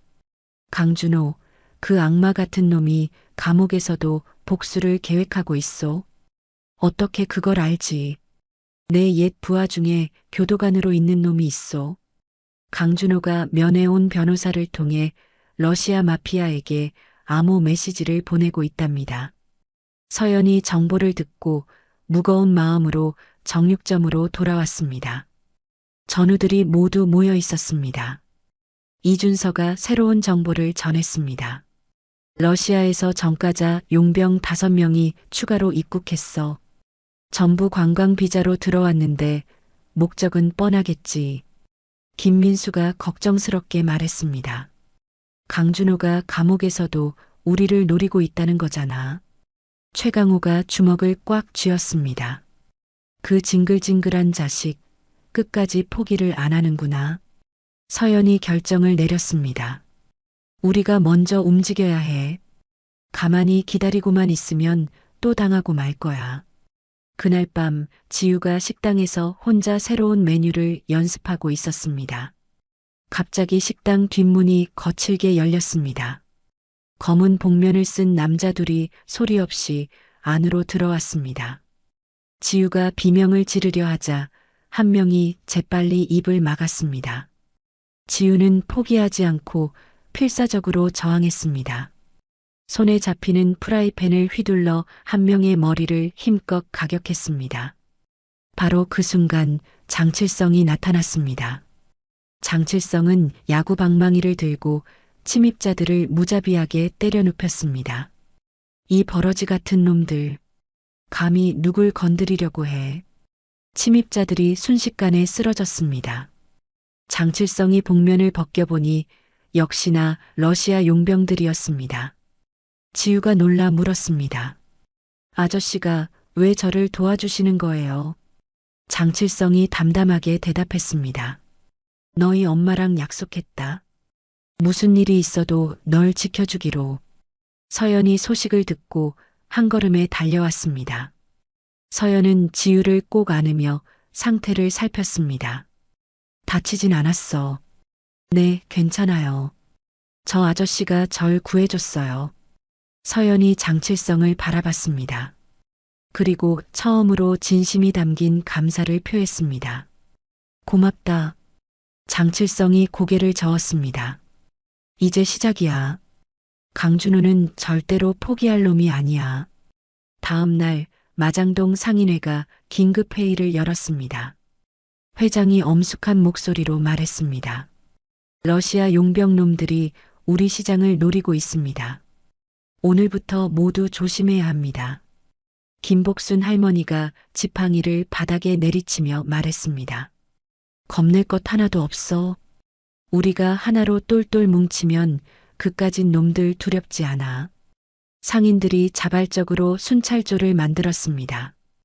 24시간 교대로 시장 곳곳을 지키기로 했습니다. 정육점 사장이 제안했습니다. 제가 돈을 댈 테니 시장 전체에 CCTV를 추가로 설치합시다. 생선 가게 사장도 거들었습니다. 우리 가게 젊은 직원들도 순찰에 합류시키겠습니다. 숫자가 많으면 놈들도 함부로 날뛰지 못할 겁니다. 그때 이준서가 충격적인 소식을 가져왔습니다. 강준호가 내일 병원 이송 중에 탈출을 시도할 거다. 러시아 용병들이 호송차를 습격할 계획이야. 서연이 즉시 국정원에 연락했습니다. 하지만 돌아온 대답은 실망스러웠습니다. 증거가 불충분합니다. 단순한 추측만으로는 대응할 수 없습니다. 최강호가 분노했습니다. 그럼 우리더러 손 놓고 구경만 하란 소리야. 서연이 전우들을 결연하게 바라봤습니다. 10년 전처럼 이번에도 우리가 직접 나서야 해. 김민수가 고개를 끄덕였습니다. 그래, 이번에야말로 제대로 끝장을 내자. 다음 날 새벽 강준호를 태운 호송차가 병원으로 향하고 있었습니다. 한적한 도로에서 검은 SUV 2대가 호송차를 가로막았습니다. 러시아 용병들이 자동 소총을 들고 차에서 내렸습니다. 교도관들이 당황해서 어쩔 줄 몰라 했습니다. 바로 그 순간 정육점 냉동 트럭이 무서운 속도로 달려와 SUV를 그대로 들이받았습니다. 서연과 전우들이 트럭에서 뛰어내렸습니다. 치열한 총격전이 벌어졌습니다. 서연은 엄폐물 뒤에서 용병들을 하나씩 정확하게 제압했습니다. 최강호가 연막탄을 터뜨렸습니다. 지금이야. 김민수와 이준서가 양쪽 측면에서 공격했습니다. 용병들은 순식간에 포위되자 당황하기 시작했습니다. 그때 호송차 문이 열렸습니다. 강준호가 끊어진 수갑을 던지며 나왔습니다. 그의 손에는 몰래 숨겨둔 권총이 들려 있었습니다. 강준호가 서연을 겨냥했습니다. 이번에야말로 내년의 숨통을 끊어주마. 탕하고 총성이 울렸습니다. 하지만 쓰러진 것은 강준호였습니다. 장칠성이 뒤에서 나타나 강준호의 다리를 쏜 것이었습니다. 더는 못 봐주겠다. 너 같은 쓰레기가 이 세상에서 날뛰는 꼴. 경찰 지원 부대가 뒤늦게 도착했습니다. 강준호와 용병들이 모두 체포됐습니다. 국정원 요원이 서연에게 다가왔습니다. 덕분에 큰 사고를 막을 수 있었습니다. 정말 감사합니다. 강준호가 들것에 실려가면서도 서연을 악에 받쳐 노려봤습니다. 아직 안 끝났어. 서연이 차갑게 대답했습니다. 아니, 끝났어. 넌 이제 평생 저 썩은 감옥에서 나올 수 없을 테니. 강준호의 탈옥 시도가 실패로 돌아간 후 그는 삼엄한 경비의 독방에 수감되었습니다. 평화가 찾아온 듯 했지만 며칠 후 이준서가 무거운 소식을 가져왔습니다. 서연아, 러시아 마피아 보스가 직접 한국에 들어왔어. 강준호가 완전히 몰락하면서 무기거래 루트가 전부 막혔거든. 서연이 긴장하며 물었습니다. 결국 우리를 노리는 건가? 아직은 모르겠어. 하지만 분명 뭔가 꿍꿍이가 있을 거야. 그리고 마침내 엄마와 딸의 부대찌개 식당이 문을 여는 날이 밝았습니다. 개업식은 마장동 상인들과 전우들이 모두 모인 가운데 따뜻하고 활기찬 축제처럼 열렸습니다. 지우는 앞치마를 두르고 손님들에게 음식을 나르며 행복한 웃음을 터뜨렸습니다. 바로 그때였습니다. 고급스러운 정장을 입은 이방인들이 식당 안으로 들어섰습니다. 그들의 중심에는 얼음처럼 차가운 눈빛을 한 남자 블라디미르가 서 있었습니다. 블라디미르는 부하 20명과 함께 식당의 모든 출구를 막아선 채 가장 안쪽 테이블에 자리를 잡았습니다. 순식간에 축제 같던 분위기가 싸늘하게 얼어붙었습니다. 블라디미르가 서연을 향해 미소 지으며 말했습니다. 박서연 중령, 명성은 익히 들었소.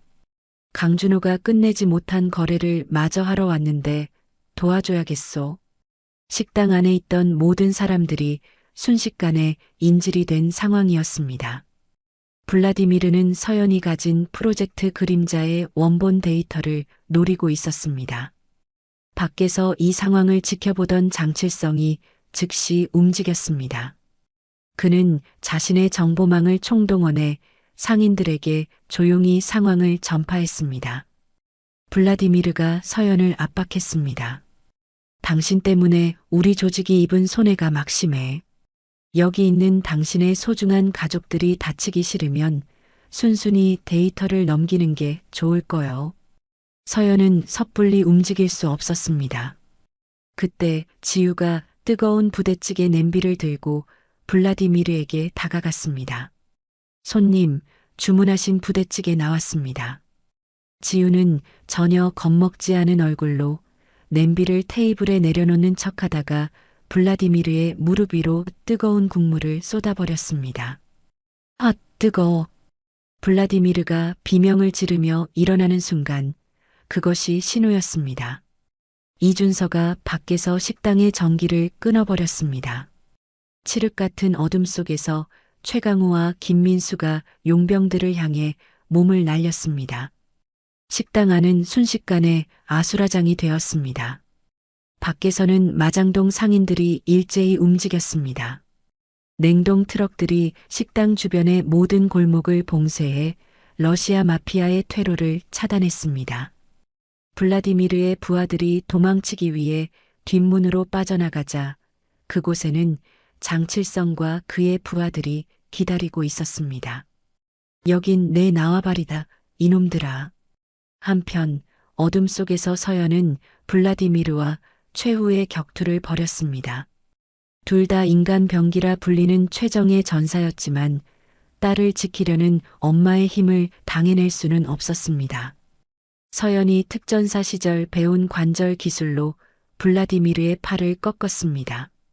으악! 그 순간 블라디미르가 품속에 숨겨둔 권총을 꺼내 들었습니다. 어둠 속에서 총구가 지우를 향했습니다. 죽어라. 서연이 반사적으로 몸을 날려 지우를 감쌌습니다. 탕하는 총성이 울렸습니다. 하지만 쓰러진 것은 블라디미르였습니다. 장칠성이 어느새 식당 안으로 들어와 그의 손을 쏘아 총을 떨어뜨린 것이었습니다. 어른들의 싸움에 아이를 끌어들이다니. 내 놈은 용서받을 자격이 없다. 서연이 놀라 자신의 몸을 살폈습니다.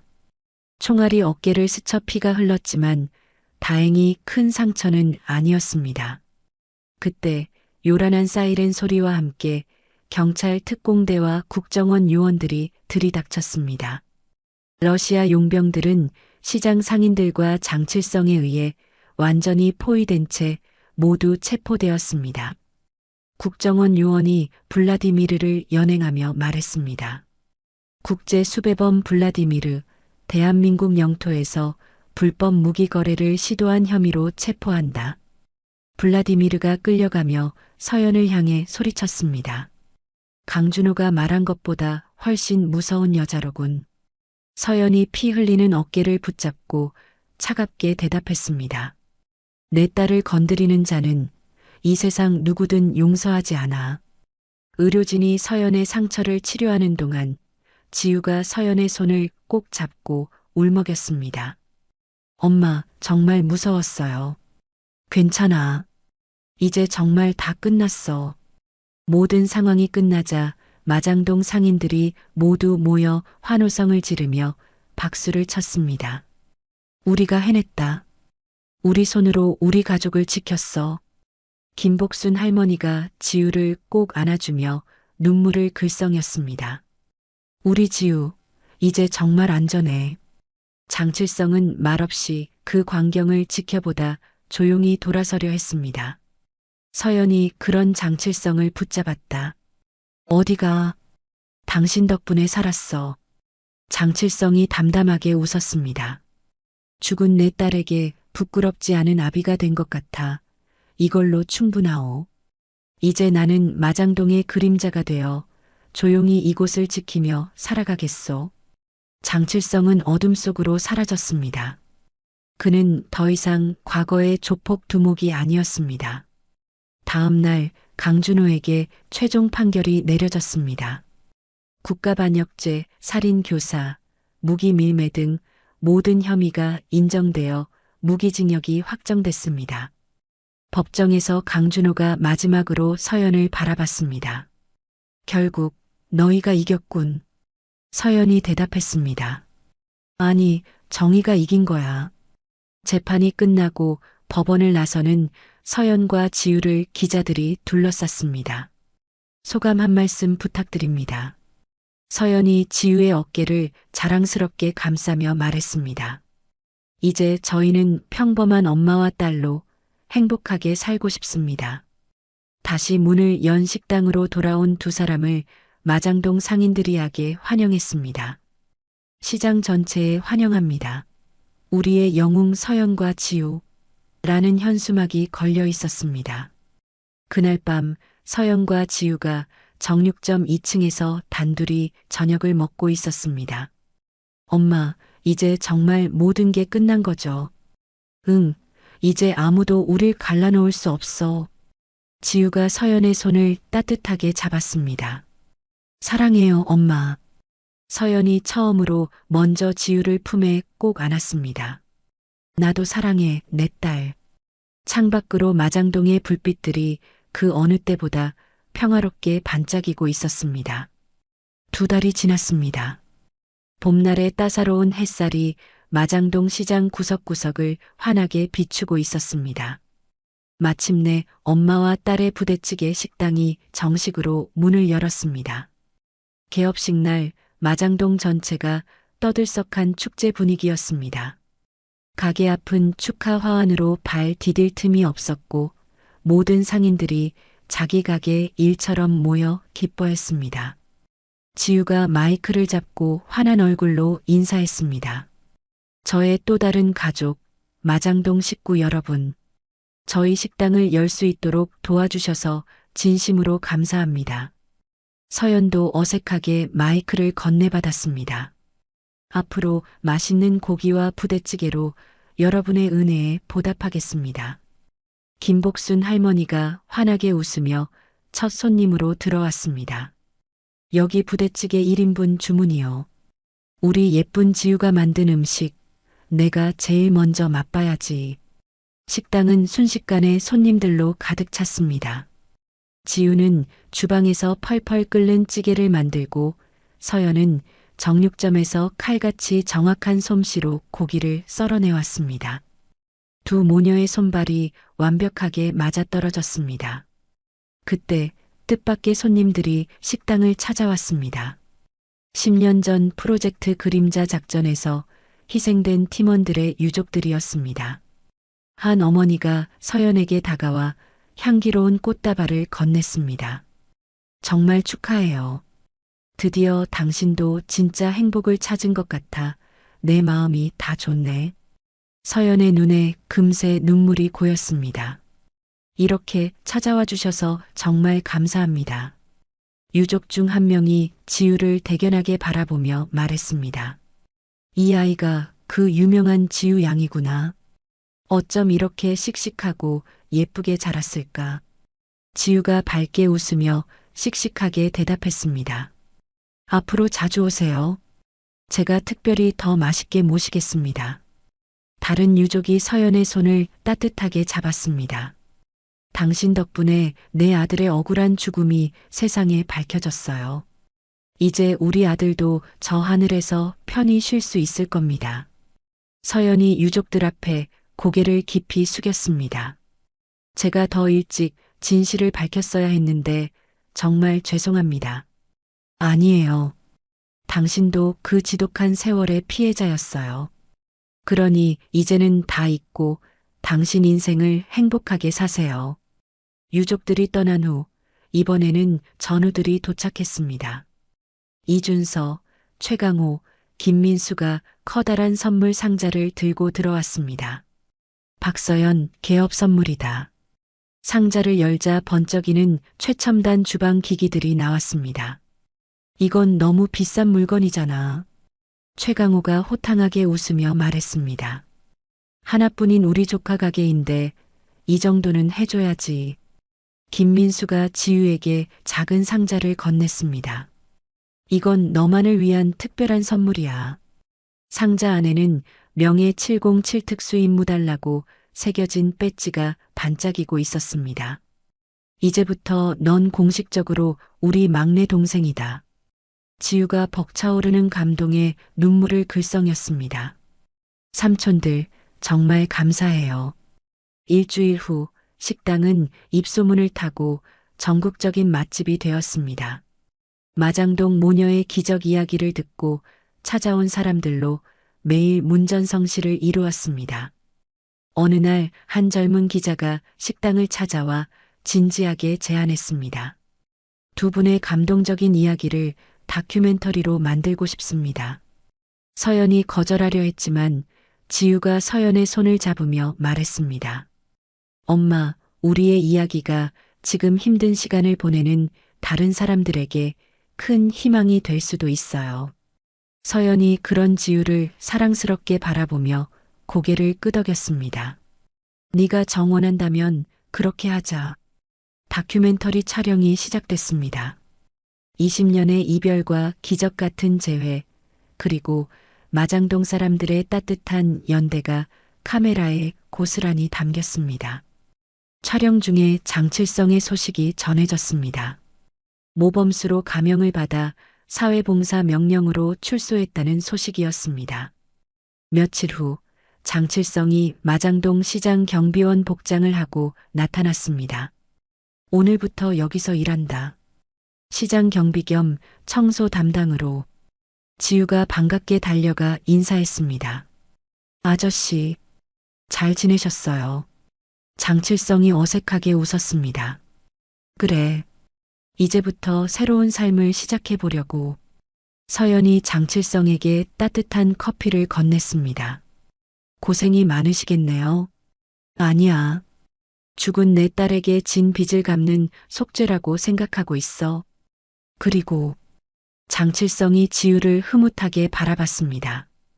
이 아이가 앞으로 어떻게 자라는지 멀리서나마 쭉 지켜보고 싶어서. 매일 아침 장칠성은 식당 앞을 가장 먼저 청소하며 하루를 시작했습니다.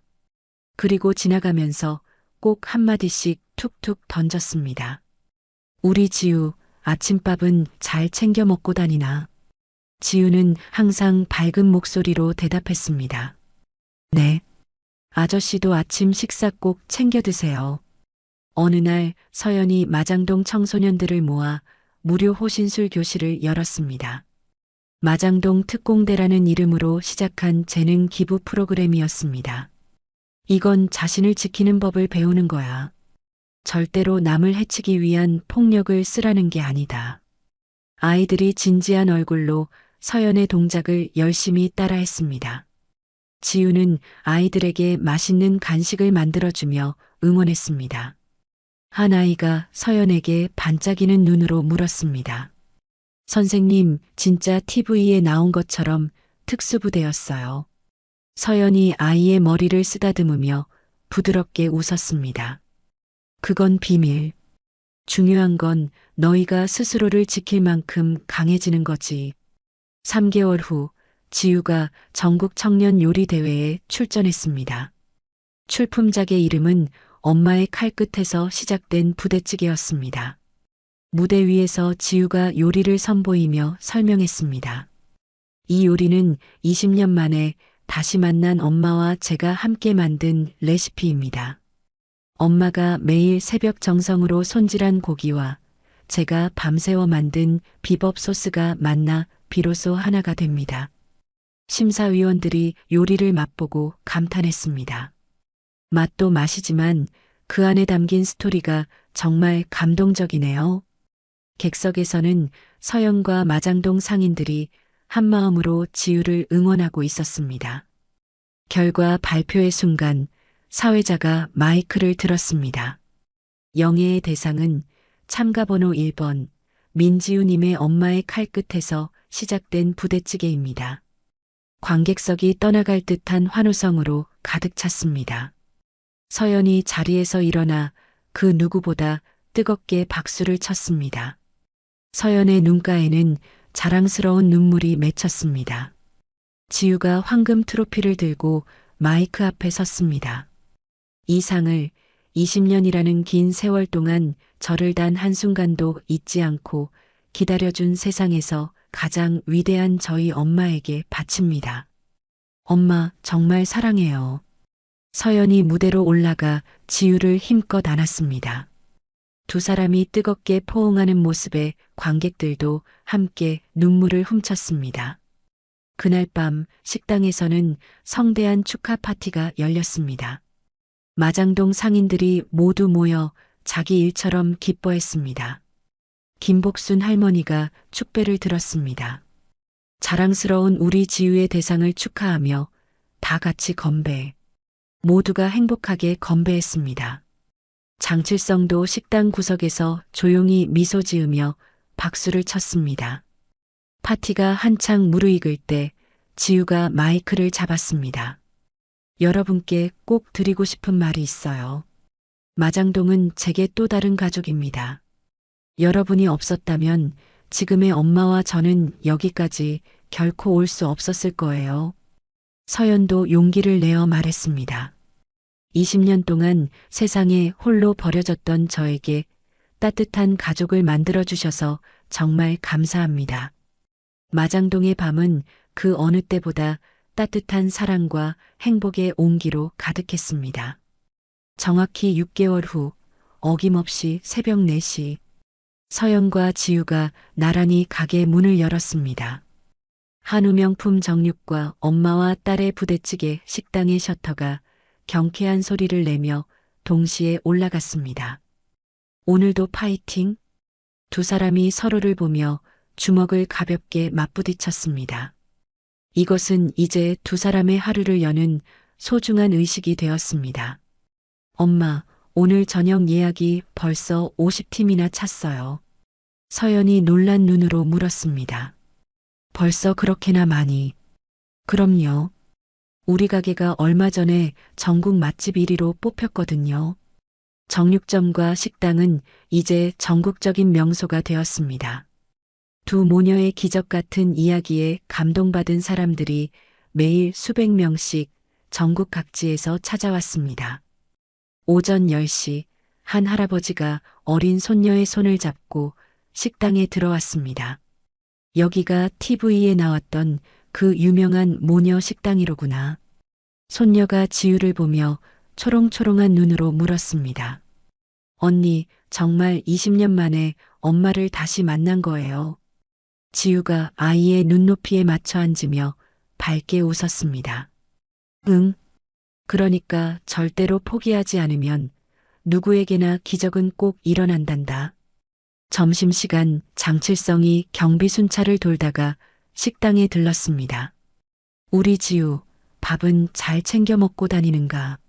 지우가 뜨끈한 부대찌개 한 그릇을 정성껏 내밀었습니다. 아저씨도 식사하세요. 오늘 국물이 특별히 더 맛있게 끓여졌어요. 장칠성이 묵묵히 부대찌개를 먹으며 조용히 눈시울을 붉혔습니다. 내 딸도 살아있었다면 지금쯤 이렇게 따뜻한 밥 한 끼를 차려줬을까? 서연이 그런 장칠성의 옆에 조용히 앉았습니다. 따님도 저 하늘에서 다 보고 있을 거예요. 아저씨가 이렇게 좋은 일 하면서 살아가는 거. 장칠성이 말없이 고개를 끄덕였습니다. 오후 3시 TV에서 특별 뉴스가 나왔습니다.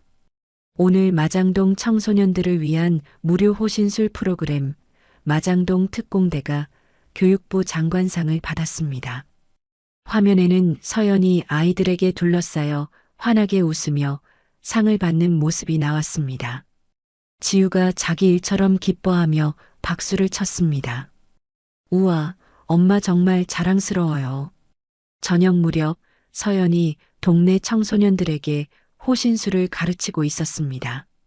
자, 오늘은 균형 잡는 법을 배울 거다. 한 소년이 물었습니다. 선생님, 근데 왜 이걸 저희한테 공짜로 가르쳐 주시는 거예요? 서연이 잠시 생각하다 아이들을 보며 대답했습니다. 나도 예전에 누군가에게 아주 큰 도움을 받았으니까.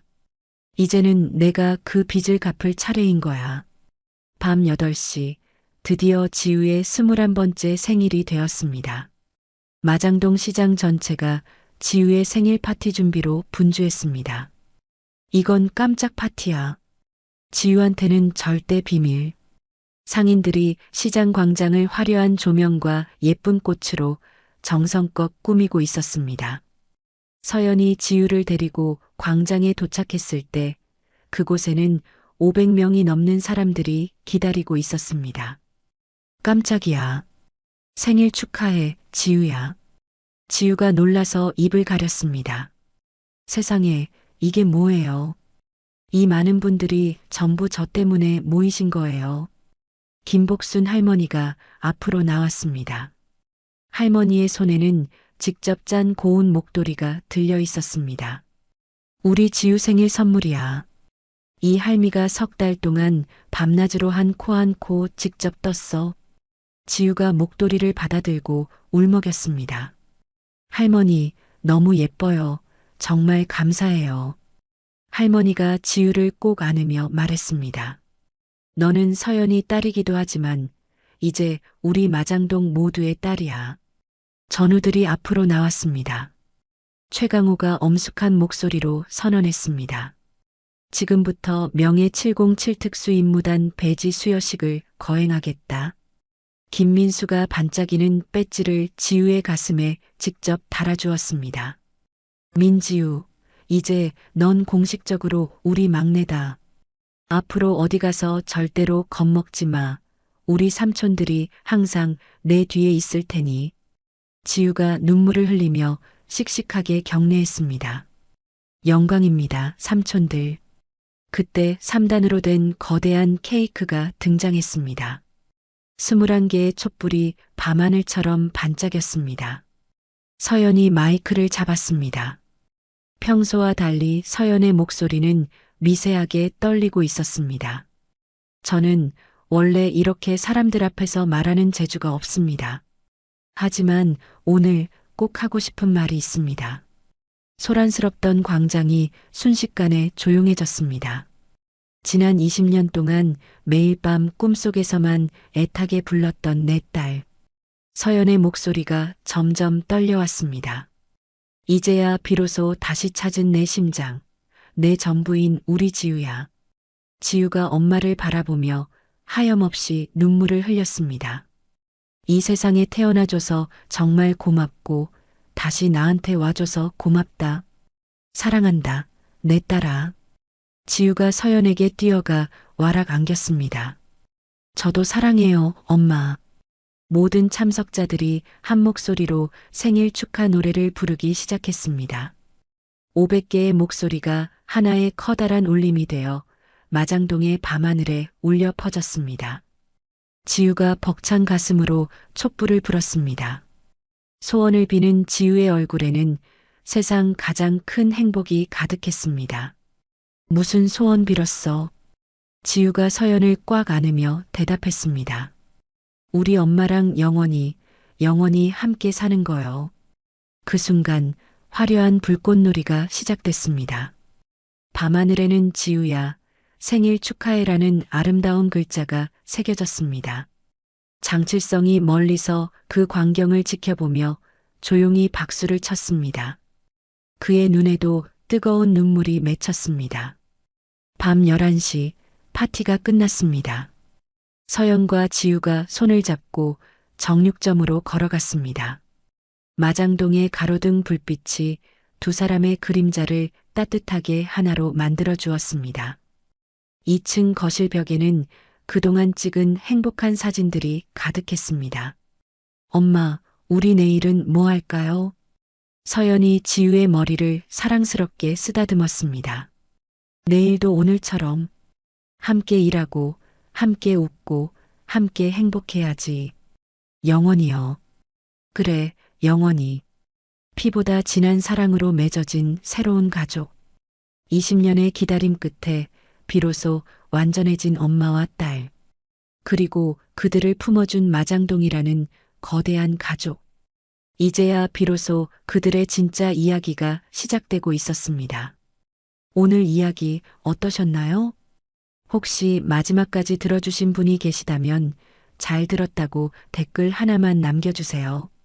여러분에게도 달빛 같은 순간이 찾아올 거예요. 지금까지 달빛 이야기였습니다.